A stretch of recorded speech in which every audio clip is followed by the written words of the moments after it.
गुणातून घेतलं, रजोगुणातून घेतलं, तमोगुणातून घेतलं, सत्वगुणातून घेतलं, सगळे गुण फायदेशीर आहेत. तमोगुण आणि रजोगुण तर एवढा फायदेशीर आहे. तुम्ही म्हणाल कसं काय महाराज? सत्वगुणापेक्षा रजोगुणाची आणि तमोगुणाची शक्ती भरपूर आहे. आणि तोच तमोगुण जर आपण चांगल्या कार्याला वापरला तर सत्वगुणांपेक्षा तो पुढे जातो माणूस. रजोगुण जर आपल्याकडे आहे आणि त्या रजोगुणातून माणसांनी जो काही कार्य केलेला आहे तो कार्य जर भगवंताच्या कार्याला लावला तर सगळ्यात तो पुढे जातो. आणि सत्वगुण आपला बसतो, मी सत्वशील आहे असं करत बसतो. पण तमोगुणी माणसं आणि रजोगुणी माणसं त्याच्याही पेक्षा पुढे जातात. आणि म्हणून तमोगुण आपल्याकडे पाहिजे आणि रजोगुणही पाहिजे. सगळे गुण आपल्याला दिलेले आहेत, पण ते कार्य कसं वापरायचं, कुठल्या कार्याला वापरायचं हे कळलं पाहिजे. आणि ते कळण्यासाठी, ते आपल्या लक्षात येण्यासाठी आपल्या पिंडामध्ये विवेक जागृत व्हायला पाहिजे. प्रत्येक गोष्ट विवेकातून निर्माण व्हायला पाहिजे, वैराग्यातून निर्माण व्हायला पाहिजे. आणि विवेक आणि वैराग्य तेच जाणीजे महत्भाग्य. महत्भाग्य कशाला सांगितलं समर्थ रामदासांनी? विवेक आणि वैराग्य तेच जाणीजे महत्भाग्य. आपल्याकडं महत्भाग्य येतो कशातून? विवेकातून आणि वैराग्यातून. ह्या दोन गोष्टी फार आपल्याला भक्ती मार्गामध्ये फारच उपयुक्त आहेत. पण त्याचा वापर आपण विवेकातून आणि वैराग्यातून, प्रत्येक गुणाचा वापर विवेक आणि वैराग्यातून केला पाहिजे आपण. आणि म्हणून ज्ञानोबा सांगतात, जे विवेकाची भाषा नेनती, विवेकाची भाषा नेनती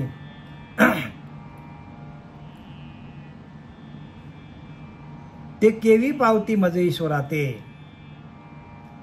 जे विवेकाची भाषा नेनती, जे विवेकाची शिव न देखती, वैराग्याची भाषा नेनती, ते केवी पावती मज ईश्वराते. म्हणजे ज्यांच्याकडे विवेक नाही, ज्यांच्याकडे वैराग्य नाही, गुण कसे वापरायचे ज्यांना कळत नाही, ते विवेकातून वापरायला पाहिजे. ते केवी पावती मज ईश्वराते, ते माझ्यासारख्या ईश्वराला प्राप्त करू शकत नाही, असं ज्ञानोबरांनी 4थ्या अध्यायामध्ये लिहिलंय. राजस कर्म ब्रह्मी अर्पिती, ते दैत्यही भगवत भक्त होती.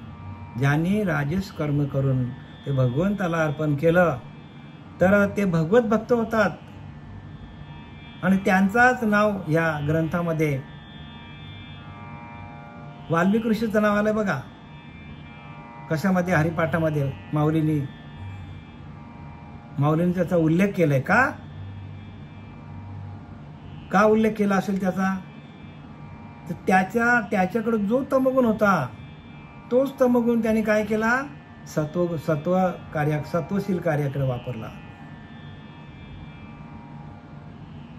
जेवढी त्या तमोगुणाची शक्ती आहे, जेवढ्या त्या तमोगुणाचा तेज आहे, जेवढ्या त्या तमोगुणाचा फोर्स आहे, जेवढ्या त्या रजोगुणाचा फोर्स आहे, तोच फोर्स त्यांनी चांगल्या कार्याला वापरला तर सत्व गुणांपेक्षा रजोगुणी आणि तमोगुणी माणसं भगवंताला ताबडतोब तिथल्या तिथेच प्राप्त करतात.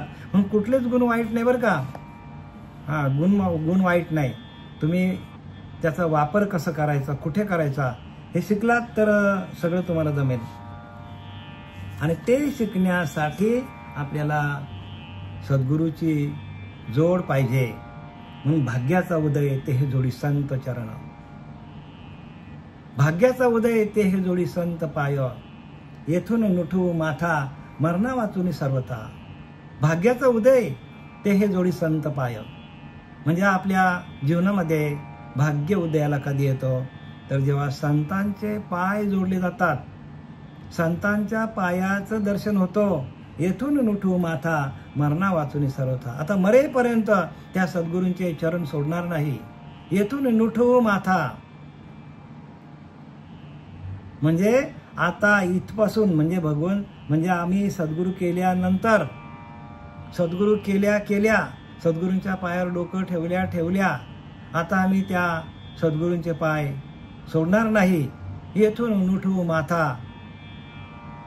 आणि काय सांगतात, मरणा वाचून आता, मरेपर्यंत सद्गुरूंचं पाय सोडणार नाही, तरच हे ज्ञान भेटणार आहे.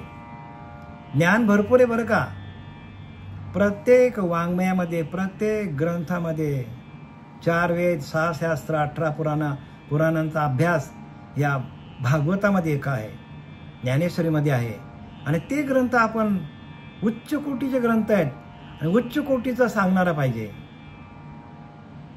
जसं एखादा माणूस आहे, त्याला ताप थंडी आला तर तो आपल्या ह्या आजूबाजूच्या डॉक्टरांकडे जातो आणि बरं वाटतं 2 दिवसात त्याला. पण एखाद्याला मोठा रोग लागलाय, कॅन्सरसारखा रोग लागलाय, मग त्याला कुठे जावं लागेल सांगा तुम्ही? त्याला टाटा हॉस्पिटललाच जावं लागेल. या बारीक छोट्या मोठ्या डिस्पेन्सरीचं काम नाही तिथे. तसं आपल्याला भवरोग लागलेला आहे आणि तो भवरोग आपल्याला कसा लागलेला आहे आणि भवरोग निर्माण करणारे शत्रू आपल्या पिंडात आहेत. रजगुण आहे, तमगुण आहे, सत्वगुण आहे, काम, क्रोध, लोभ, मदमत्सर, दंभ, संशय, चिंता, अहंकार आहे. या सगळ्याचा निराश करायचा असेल म्हणून उच्च लेवलचा आपल्याला गुरु करायला पाहिजे. म्हणून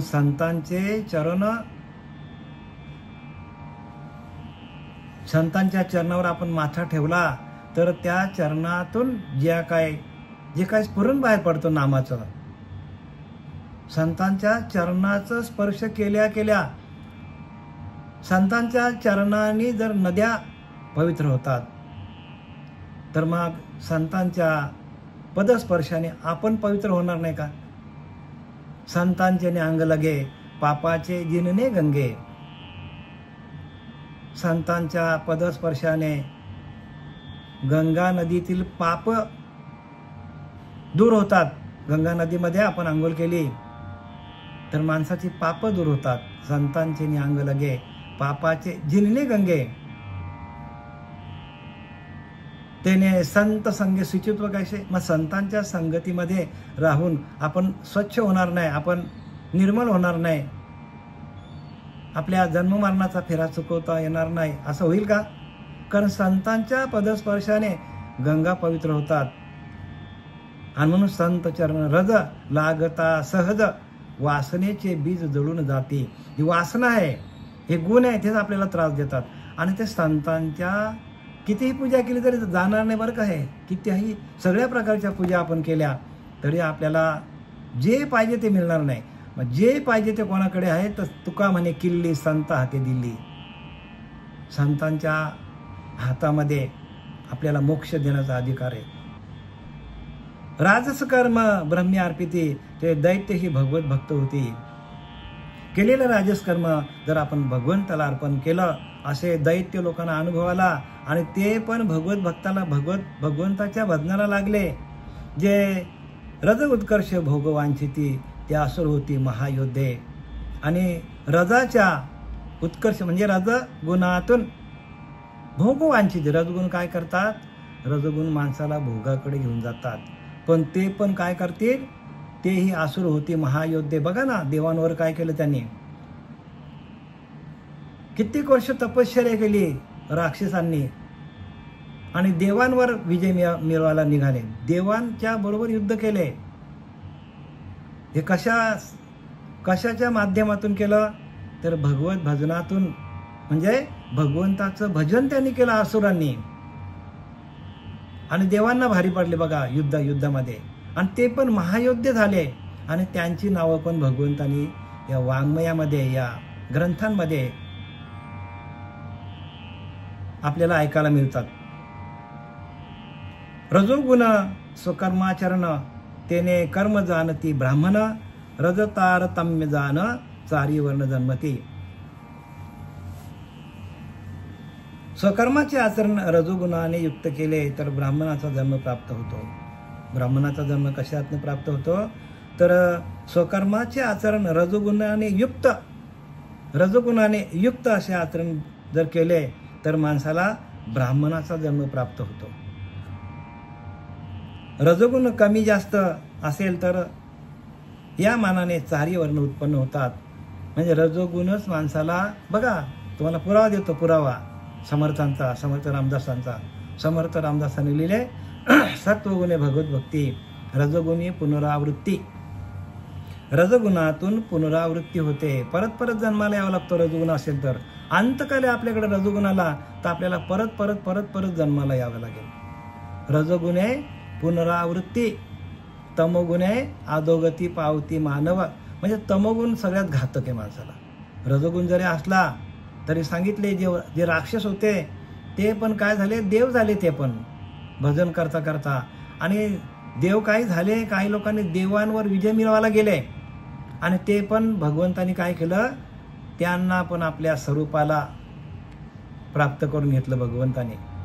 मग रजोगुण का वाईट आहे का? अजिबात वाईट नाही. तमोगुण थोडासा माणसाला त्रासदायक आहे, म्हणून चारही वर्ण उत्पन्न होतात. रजोगुणे पुनरावृत्ती म्हणजे ब्राह्मण, वैश्य, क्षत्रिय, शूद्र हे चारही वर्णांच्या मध्ये माणसाला जन्म मिळू शकतो रजोगुण असेल तर. रजोगुणे पुनरावृत्ती, परत परत जन्माला यावं लागतं माणसाला. पण माणसाला त्या रजोगुणातून मनुष्याचा देह मिळतो, पण चारही वर्णामध्ये. मग तो तुम्हाला ब्राह्मण असेल, क्षत्रिय असेल, शूद्र असेल, वैश्य असेल. तमसाचे संगती जाण करिता तमिष्ट कर्माचरण, तेने क्षोभला जो तमगुण तो नीच योनी दारुण उपजवी. आता बघा इथं तमोगुणे अधोगती लिहिले का नाही. मुळी देह त्रिगुणाचा, रज सत्व तमाचा, त्यामध्ये सत्वाचा उत्तम गुण, सत्वगुणे भगवत भक्ती, रजगुणे पुनरावृत्ती, तमोगुणे अधोगती पावती मानव. तमोगुणातून समर्थ रामदासांनी इन शॉर्ट मध्ये लिहिलेलं सगळं 400-450 वर्षापूर्वी. म्हणून ती भाषा सोपी आहे म्हणून लिहिले काय, तमोगुणे अधोगती. तमोगुणातून जर तमोगुण प्रबल झाला माणसाकडे, कुठल्याही माणसाकडे, तर तो अधोगतीला जातो. आणि इथं नाथ बाबा आपल्याला तेच सांगतात, तमसाचे संगती जाण करिता तमिष्ट कर्माचरण.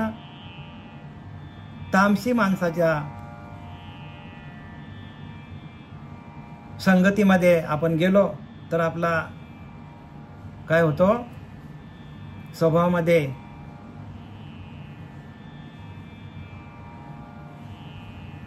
प्रत्येकाच्या स्वभावामध्ये जैसे जैसे घडे संग तैसे तैसे गुहराचे रंग, येणे करता उत्तम मार्ग शोधून पाहावा. समर्थ रामदास सांगतात, जैसे जैसे घडे संग, ज्याच्या ज्याच्या संगतीमध्ये तुम्ही जाणार. सत्वगुणाच्या संगतीत गेला तर माणूस सत्वशील होतो, रजोगुणाच्या संगतीमध्ये गेला तर माणसाची बुद्धी काय होते, लोभ वाढतो माणसाचा. आणि तो लोभ शेवटपर्यंत सुटत नाही, मरेपर्यंत सुटत नाही लोभ. शेवटीला लोभच माणसाला जन्माला घालतो. लोभ काय करतो, परत जन्माला घालतो माणसाला. आणि तमगुण काय करते, तमगुण राक्षसी आहे माणसाचा आणि तो सत्वगुणाला खाऊन टाकतो. सत्वगुण निघून जातात आणि माणूस तमगुणाच्या माध्यमातून वाटेल ते करतो. त्याला पाप पुण्य काही माहीत पडत नाही. जे जे त्याला दिसेल ते त्याला तिकडे तिकडे धावत सुटतो. तमगुण आहे ना तो. आणि म्हणून इथं काय लिहिलंय की तमसाचे संगती जाण करिता तमिष्ट कर्माचरण. तमगुणाच्या संगतीमध्ये जर आपण गेलो तर आपला तमिष्ट कर्माचरण म्हणजे आपल्याकडनं कर्मचरण होते, कर्म होतात ते तमिष्ट होतात. आणि त्यातून त्याने क्षोभला जो तमगुण, त्यातून आपला तमगुण वाढत जातो. क्षोभला जो तमगुण तो नीच योनी दारुण उपजवी. आणि त्या तमगुणाच्या वाढत्या क्रमाने माणसाला खालच्या योनीला जावं लागतो. कुत्रा, मांजर, स्वान, सुकर सगळ्या योनीमध्ये जावं लागतं माणसाला. आणि एकदा का त्या योनीमध्ये माणूस गेला, एकदा मेल्याने सुटेना जन्मजन्मी यातना. आपणास मारी वाचविना आत्महत्यारा. आपणच आपल्या गुणाच्या माध्यमातून आपण आपल्याच आत्म्याचा घात करतो. गुण आपल्या आतमध्ये त्रास कोणाला देणार आहे, आपल्यालाच त्रास होणार आहे. आपल्याला वाटतं की आपण लोकांना मारू, लोकांना हे करू, लोकांना लुटू आपण. पण सुरुवात कुठून होतो? आपल्याकडून होतो. त्रास कोणाला होणार? आपल्याला होणार. कारण आपल्या अंतःकरणातून जसा भाव निघेल तसा आपल्याला त्रास आहे. आपल्याकडनं चांगला भाव निघाला तर पुढे आपल्याला गती चांगली आहे. आपल्याकडनं तमोगुणाचा भाव निघाला तर आपली अधोगती आहे. गती कशावर ठरवली जाते? तर गुणांवर. आणि म्हणून गुणांचा इथे आपल्याला जास्तीत जास्त अभ्यास आपल्याला दिलेला आहे की आपले गुण प्रबल व्हायला नाही पाहिजे. आणि कोणता गुण आपल्याकडे असला पाहिजे जास्तीत जास्त?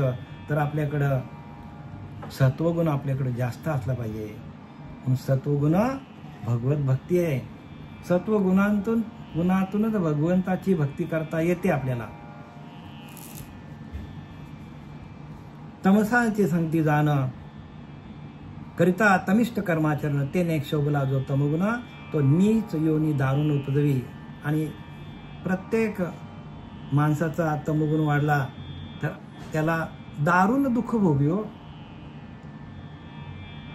असे दुःख माणसाला एकदा का अधोगतीला गेला की मग त्याच्या एकामागून एक आपल्याला जन्म मिळतो. कुत्रा, मांजर, घोडा, काय बकरी काय असेल त्या सगळ्यांना जन्म मिळतो. आणि एका योनी कोटी कोटी फेरा सांगितलंय.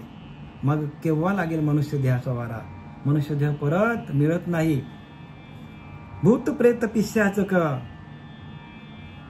तिर्यक योनी असंख्य वृक्ष पर्वत पाशान देख या योनी अनेक भोगवी. हा तमगुण काय करतो?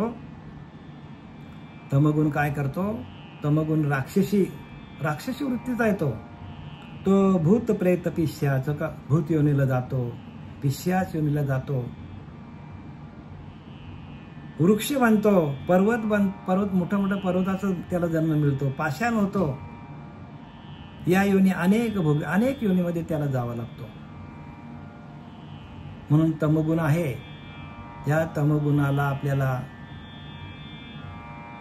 जर तमगुण आपला कमी व्हायला पाहिजे किंवा तमगुणाची आपल्याला शिकवण मिळावी अशी वाटत असेल, तर तामसी वृत्ती आपली कमी व्हावी अशी वाटत असेल, तर प्रत्येकाने आहार जो आहे तो आपला आहार कसा असला पाहिजे?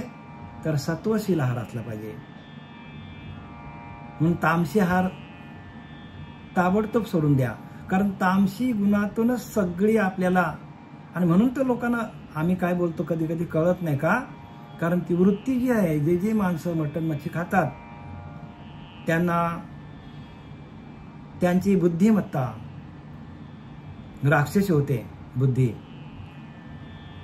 आणि त्यांच्याकडे सत्वगुण आयुष्यात कधीच येणार नाही. मरेपर्यंत सत्वगुण येणार नाही. म्हणून मांस खाता हवसकरी पुढे जोडून ठेवले वैरी. जगद्गुरु तुकोबाऱ्या सांगतात, मांस खाता हवसकरी. आणि मांस खाताना बकऱ्याचा आहे, कोंबडीचा आहे, अजून वाढ. माशाचे काय तुकडे असतात ते अजून वाढ सांगतात.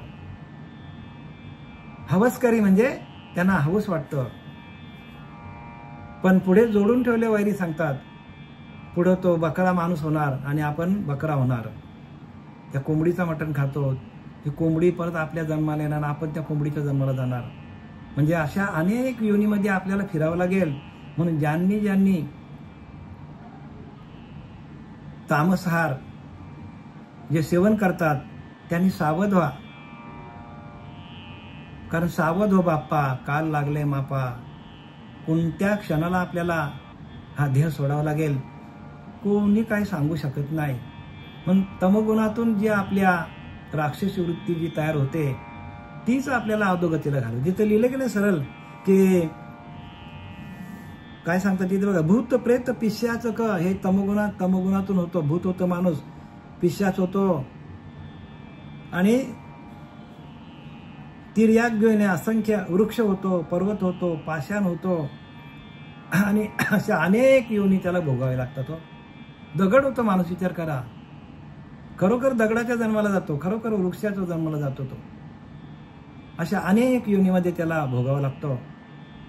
का तर मनुष्य देहात येऊन त्यांनी आपल्या देहाचा दुरुपयोग केला. जसं आपण आता मनुष्य देहामध्ये आलोय ना, आपण एखाद्या कायद्याचा भंग केला, एखाद्याचा मर्डर केला, आपण खून केला एखाद्याने एखाद्या माणसाचा, तर त्याला डायरेक्ट सजा होते, फाशीची सजा पण होते, मरेपर्यंत कोठडी होते. हा इथला नियम आहे. मग भगवंताच्या दरबारामध्ये नियम नाहीत का हो? आपल्याला त्याची माहिती नाही, पण माहिती करून घ्या. मारिती झोडीती यमाचे किंकर बहुसाल, समर्थांनी लिहिले. मारिती झोडीती यमाचे किंकर बहुसाल म्हणजे कित्येक वर्ष. आणि आपल्याला तो देह मिळतो बरं का. आपल्याला प्रत्येक माणसाला मेल्यानंतर एक आपल्या अंगठ्या एवढा एक देह तयार करतो भगवंत, आणि तो त्याला यातना देह म्हणतात. आणि त्या यातना देहाला अनेक वर्ष यमलोक काय करतात, अग्निकुंडामध्ये काय टाकतात, तळलेल्या कढईत काय टाकतात, अशा अनेक प्रकार त्याला त्रास देतात. मारिती जोडीती यमकिंकर बहुसाल, किती वर्ष बोल त्याचा हिशोब नाही. म्हणून प्रत्येकाने मांस मच्छी खायची बंद करा. कारण तिथूनच आपली बुद्धी काय होते, तर बुद्धी आपली तिथूनच भ्रष्ट होते. माणसाची बुद्धी सत्वशील नाहीये, आणि म्हणून आपल्याला हे ग्रंथांचं वाचनही कळत नाही. म्हणून प्रत्येक माणसाने जे जे कोणी खात असतील त्यांनी ताबडतोब लगेच सोडा. कारण तिथून आपली बुद्धी आपल्याला विनाशाकडे, आपल्याला अधोगतीकडे घेऊन जातो. आता आशंका, कर्म त्रिगुणात्मक साचार परी कर्म फळ भोगता ईश्वर, हा वेदशास्त्रे विचार केला निर्धार तुम्हीही. आता उद्धवाने आशंका निर्माण केलेली भगवंताकडे, की आशंका काय केली, की कर्म त्रिगुणात्मक आहे, पण कर्मफलाचा भोगता ईश्वर आहे. कर्म तिन्ही गुणांनी युक्त आहे, पण कर्मफलाचा भोगता ईश्वर आहे, असा वेदशास्त्रांचा आधारे तूच निश्चय केला आहेस. आणि देहाचा साक्षीभूत आत्मा अलिप्त आहे असे आत्ताच काही वेळेपूर्वी तुम्ही सांगितले. तेव्हा कर्माचे फल भोगणारा जर कर्मापेक्षा वेगळा आहे, तर मग तो कर्माचे फल कसा भोगतो? प्रश्न केलाय. कर्माचे फल भोगणारा भोगता ह्या देहापेक्षा वेगळा आहे असा प्रश्न केलेला आहे. आणि हा प्रश्न जो केलेला आहे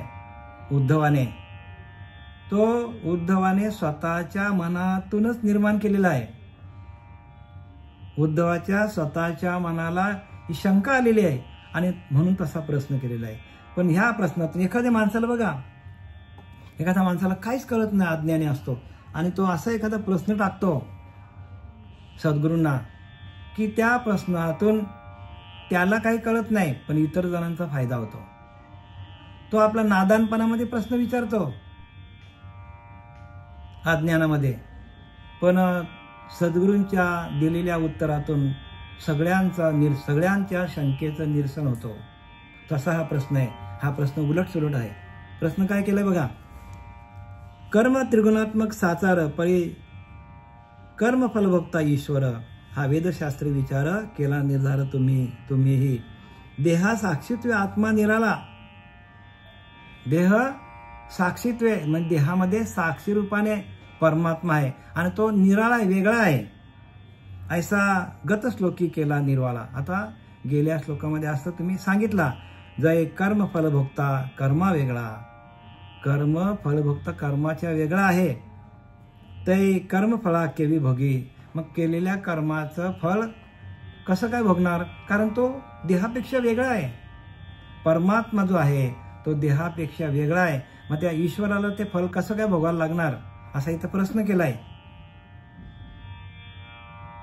भगवंताला प्रश्न केलाय उद्धवाने. आता त्या प्रश्नाचं उत्तर आपण पुढल्या अध्यायामध्ये पुढल्या श्लोकामध्ये आपल्याला भगवंत सांगणार आहेत. ऐशा आशंकेचे अंतर जाणून या शारंगधर, तिचे उत्तर विशद साचार सांगत. आणि आता भगवंत काय करतो, या उद्धवाच्या शंकेचं निरसन करण्यासाठी खालील आपल्याला 52वा जो श्लोक आहे त्या श्लोकाचं आपण विवरण करूया. त्यातून भगवंताला विचारलेला प्रश्न उद्धवाने, त्या प्रश्नाचं निरसन आपल्याला करता येईल.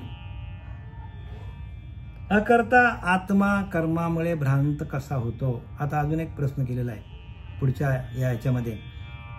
अकर्ता आत्मा, आत्मा काहीच करत नाही हो. आत्मा काय करतो का? आत्मा येत नाही, जात नाही, काहीच करत नाही आत्मा.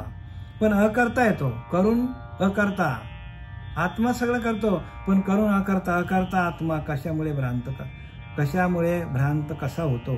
कर्मामुळे भ्रांत कशामुळे होतो असा प्रश्न केलाय. आत्मा अकर्ता आहे, काहीच करत नाही, पण तो कर्मामुळे भ्रांत कसा होतो? कर्म केल्यामुळे त्याला भ्रांती कसा होतो तो, असा प्रश्न केलाय. त्याला उत्तर असे की नृत्य करणाऱ्या व गायन करणाऱ्या लोकांना पाहणारा मनुष्य जसे त्याचे अनुकरण करतो, नृत्य करणारा माणूस किंवा गायन करणाऱ्या लोकांना पाहणारा मनुष्य जसे त्याचे अनुकरण करतो. आता एखादी गोष्ट आपल्यासमोर चालू आहे, नृत्य करतो किंवा एखादा माणूस गायन करतो, तर त्या गायनातून आपल्याकडे भाव तयार होतो प्रत्येक माणसाकडे.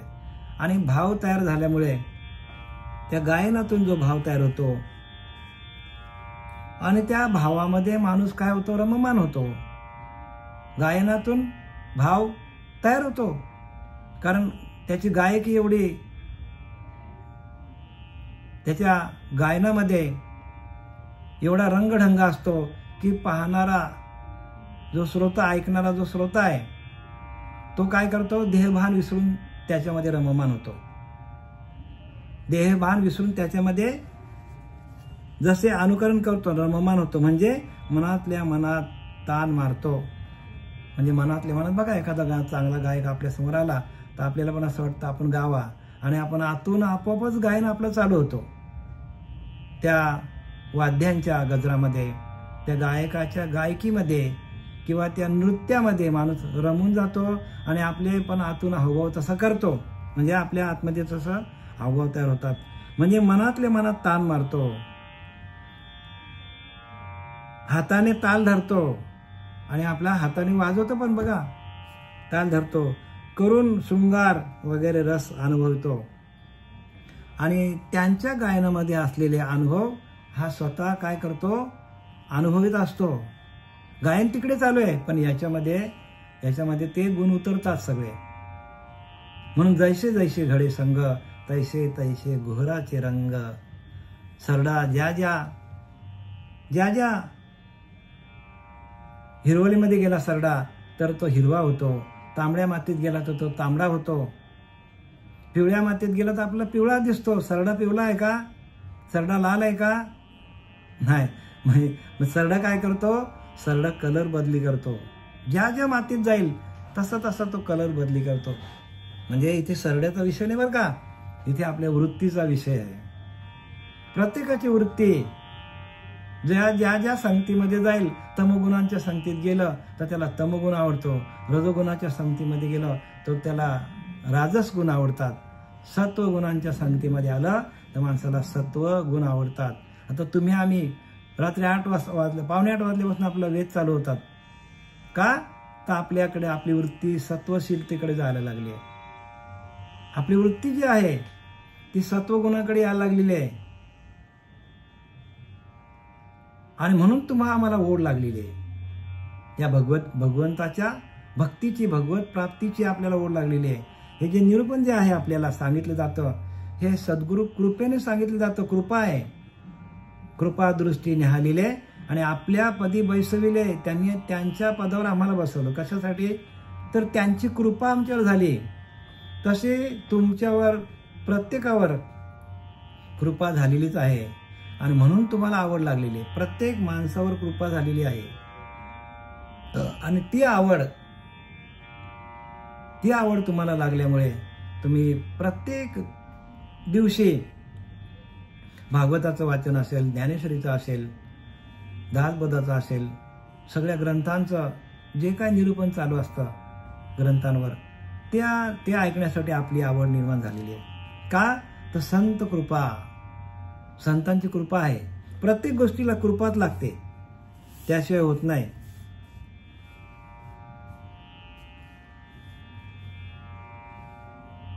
आणि म्हणून ती वृत्ती जी आहे, जसं जसं जैसे जैसे घडे संग तैसे तैसे गुहराचे रंग, येणे करता उत्तम मार्ग शोधून पाहावा.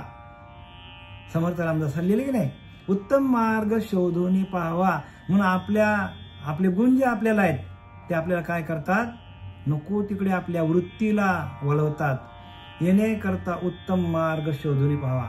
म्हणून काय करायला पाहिजे, प्रत्येकाने चांगला मार्ग काय तो प्रत्येकाने धरायला पाहिजे.